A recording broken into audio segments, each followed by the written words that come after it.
म्हटलं तुम्ही फॅमिलीला सांगितलं होतं, तुम्ही फॅमिलीला पहिली गोष्ट जवळ म्हणजे उभंच करत नाही, मग फोन करून सांगितलं होतं त्यांना. मग बोललो तुम्ही कसं नाही एक दिवसा घालवला, तुम्हाला काय वाटलं कोण जॉब विचारणार नाही काय नाही, काही एवढा हडकप झालं होता ना की त्यांना तरी आपण पण नाही. असं होतं ना की कोणती गव्हर्नमेंट किंवा पोलीस त्या हॉस्पिटलवर ऍक्शन घेऊ शकत नव्हती. हॉस्पिटल आलंच होतं कसं नाही, आणि इन्फ्रास्ट्रक्चर बी नाही ना आपल्याला एवढं की त्यांना बॅन करून दुसऱ्या कोणाला तरी उभं करून द्यायचं असं नाही. सगळ्या गोष्टीवरची R&D झाली. पहिला आपण त्याच्यावर उपचार करून झाला व्यवस्थित सांगतो ना. ओके हां R&D कमीत कमी म्हणजे आम्ही 4थ्या दिवशीच परत आलो होतो गावाला गेलेलो मी लग्नासाठी. 19 तारखेला 22ला लागलं आणि मी 25ला इमर्जन्सी तडकावरती मला बोललं, मला स्पेशल गाडी पाठवली घ्यायला पेजर पाटील आणि मी कंटिन्यू म्हणजे 17 दिवस लॅबमध्येच पडलो. दिवस रात्री तिथं झोपायचं, जेवण बिवण आमचं सगळं तिथं यायचं. रेमडेसिवीर आम्हाला चॅलेंज होतं की बाबा आम्ही जनरल US साठी बनवतो मोस्ट ऑफ द आम्हाला कसं चॅलेंज होतं की ते ॲज अर्ली ॲज पॉसिबल बनवून द्यायचं. पहिले कसं होतं की जनरल US साठी आहे ना 3 महिन्याचे डेटा ॲटलिस्ट मागतो. 6 महिन्याचे असतात, पण असं इमर्जन्सी केसमध्ये 3 महिन्याचे डेटा मागतो. स्टेबल आहे असं दाखवत होतं. त्यावेळेस ना US MD वाले त्या लॅबमध्ये येऊन बसलेले होते. बाबा तुम्ही बस सांगा की बनलाय, आम्ही उचलत आपण असं होतं की आमच्या इथे आम्ही first priority India, second priority Africa आणि त्यानंतर मिळू शकतो. आफ्रिकामध्ये ते याचं मंदिर आहे, स्वतःचं मंदिर आहे. हां माझ्या ओनर सिक्काचं ओनर 85 वर्षाचा आहे, पण आज पण म्हातारा 6-6, 7-7 तास वाचतो. इतका ग्रेट माणूस आहे, म्हणजे पर्सनली प्रत्येकाला बघतो. पर्सनली मला पर्सनली त्याच्या कमीत कमी आजच्या दिवसाला 27,000 एम्प्लॉई म्हणून तो मोठा माणूस आहे. तो पर्सनली जो ओळखतो ना समोरच्या एम्प्लॉईला आपलं आला असेल ना, नाही नाव ना तू सांगितलं अरे तुम्ही रेमडेसिवीर बनायचा ना उस टाइम पे बात किया था ना, विचार करा की एवढ्या लोकांना ओळखणं म्हणजे रेमडेसिवीर नॉर्मली ना रेमडेसिवीर जी आणि स्टेरॉइड वगैरे असते ना त्याच्यामध्ये त्याच्यामध्ये वापरतात. नाही ॲक्च्युली काय होतं रेमडेसिवीर बॅन केलेली होती आधी पण यूज झालेली होती, पण ती बॅन केली. पण त्याच्यात त्या डोसेस पण वेगळा होता. ज्याचं ज्याचं इंजेक्शन आलं ना त्याला पण कॅप्सूल होती, पण ते रेमडेसिवीर कशावरती यूज करत होते? हेच लंग इन्फेक्शन निमोनिया. निमोनियासाठी. पण निमोनिया काय राहतं की आजपर्यंत काही सक्ती होती निमोनिया फक्त लहान बाळांमध्ये 15 वर्षाचा आधी. त्याच्यानंतर निमोनिया होत नाही. निमोनियासाठी निमोनिया इज नथिंग बट सर्दी खोकला. बरोबर सर्दी खोकला झाला ते लंगमध्ये गेलं, लंगमध्ये जास्त स्टिक झालं तर तो निमोनिया. बरोबर तर असं आहे की निमोनिया तर प्रत्येकालाच झाला रेजिस्टन्स प्रत्येकाला तो दिसून जातं बाय द टाइम.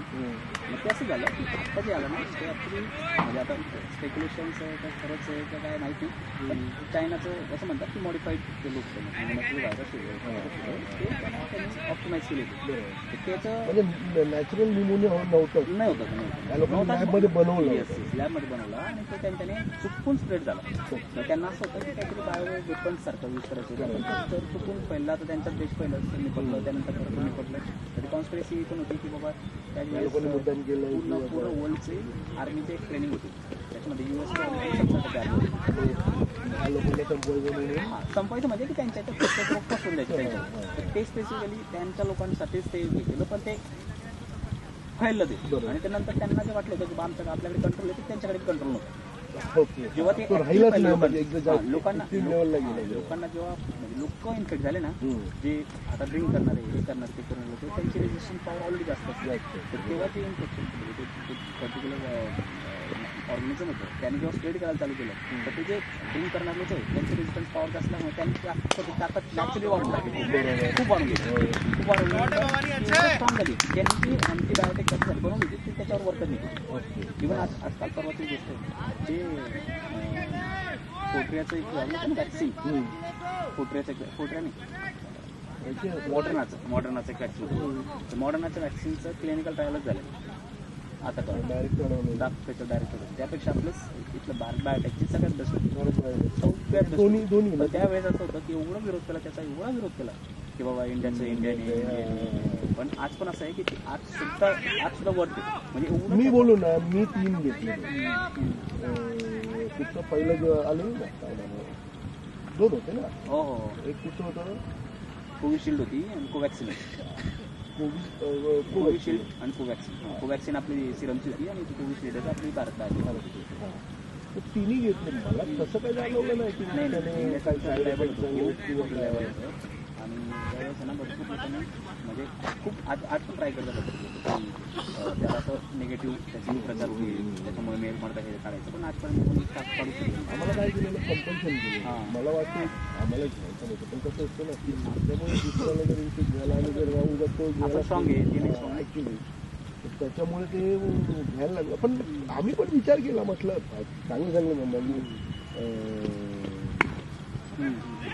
व्यवस्थित म्हणजे मोठे डॉक्टर त्यांना विचारलेलं म्हटलं हे घेतल्यानंतर काय साईड इफेक्ट काय नाही फक्त रिमोट सांगलं की साईड इफेक्ट ऑनेस्ट सांगू का त्यावेळेस साईड इफेक्ट आहे कारण की पण ते गरजेचं होतं. कधी कोणती गोष्ट मार्केटमध्ये त्या आता रेमडेसिवीर आज पण साईड इफेक्ट आहेच म्हणजे असं नाही रेमडेसिवीर वाईटच होतं वाईटच राहणार पण प्रॉब्लेम असा होता की त्यावेळेस ते काळाची गरज होती इमिजिएट म्हणजे एवढे म्हणता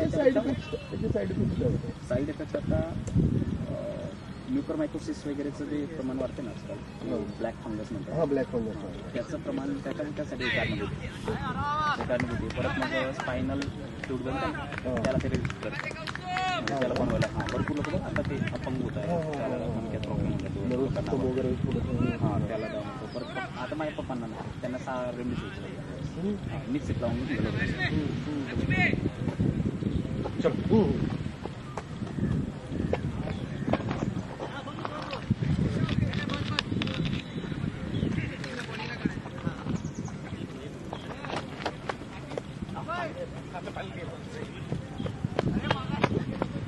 रिस्टार्ट कर रहा है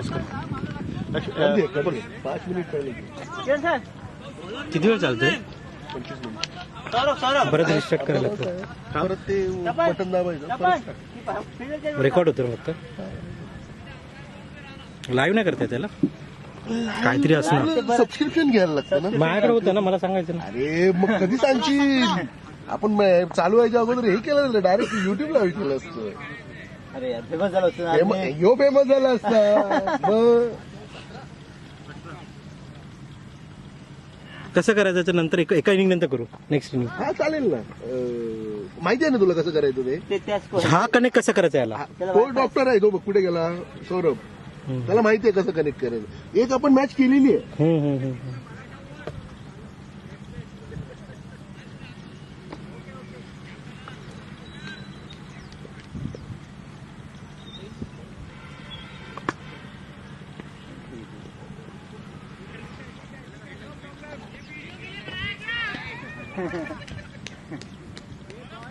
कोण आहे सौरभ.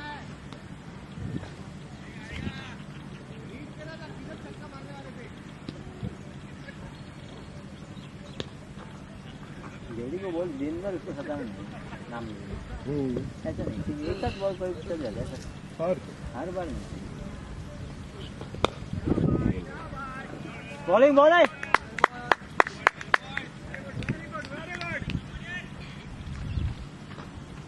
तुझे बॉल ना पुढे होते ना. आम्ही आउट होतो ना. हा आउट क्लिअर आउट त्याला कळलं नाही पण तिच्या ग्लोव्स बॉल म्हणून मी अपील केली नाही मी केली नसती मी कशाला अपील केली असती. ग्लोव्हजला लागलेला आवाज आला आपल्याबरोबर पण नक्की कुठे लागला मला आणि ते एम्पायरला क्लिअर दिसत होतं कारण त्या साईडचं बॅट्समॅन होता ना भावाने तो जरा क्रॉस होता त्यावेळी त्याला कळत नव्हतं कारण तो बॉल पडल्यानंतर तिला ग्लोव्स लावून स्लाइड डिवेट झाला ना त्याला वाटलं लगेच दिला.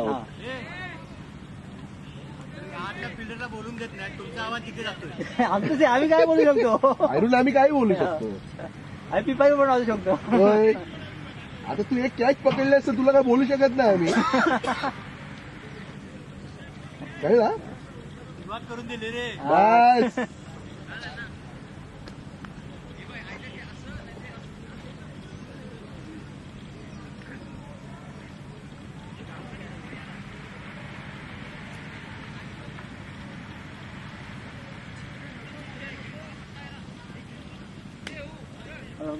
अशी बॉलिंग टेनिस बॉल मध्ये टाकली 3 ओव्हरमध्ये आधी 3 ते 4 विकेट घेतलं नंतर 1 ओव्हर टाकली होती 2 गावले 5 विकेट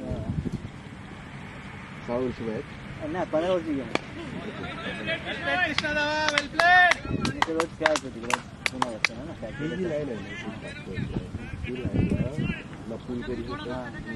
समोर ठेवायचे सगळ्यात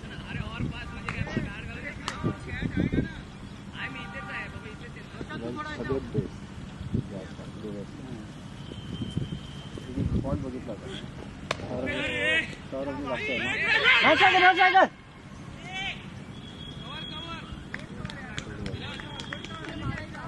थोडा ग्रास आहे थोडस तिथले तिथे त्या स्पॉट तू बॉल पडून जोरात येतो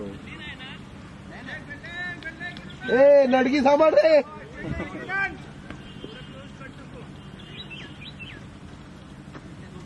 त्याच्यात जरा आधी पुढे पडला ना तो बॉल उडत नाही बॉल यार शील्ड यार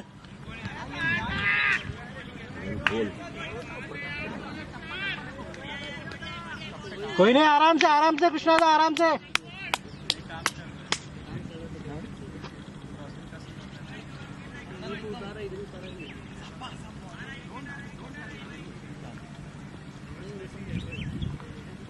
बॉर्डर गेला तर बॉल तिकडे पडला आणि नंतर फिरला चुकला तो आणि लेझी पकडायला गेला आणि ऑलरेडी तो ऑफ स्टॉपच्या लाईनच्या बाहेर होता वाईटच होता बॉल पण तो पडल्याच्या अजून जरा बाहेर गेला त्याला चुकला आणि पडल्याचा फास्ट गेला स्पीड झाला बॉलिंग जरा बॉलिंग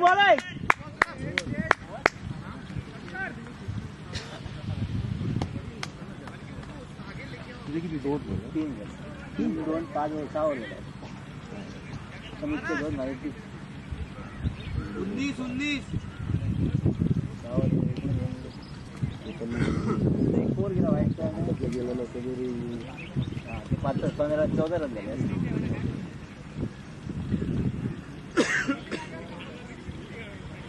कैच पकड़ना चाहिए था ना थोड़ा फुक अगर कम फूकता तो मिल जाता वो एक तो साला यही साइड का शोल्डर बहुत कम तुम्हारा नौटंकी कब बंद होगा पता नहीं. जब नहीं होना है तो यही बोलते हैं अपने, पता नहीं. नहीं होगा तो नहीं होगा, आप क्या कर सकते हैं. हाँ ऐसा रैपिड आ रहा है. वो थोड़ा शंकर इंटरनेशनल प्लेयर पकड़ सकते थे खेल नहीं रहा.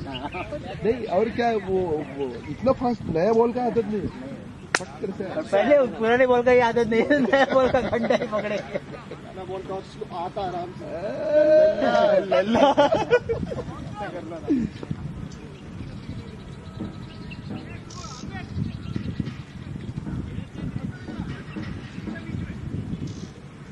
मानना पड़ेगा हमें तो पूरा प्रॉपर वाला सेट करके रखा है.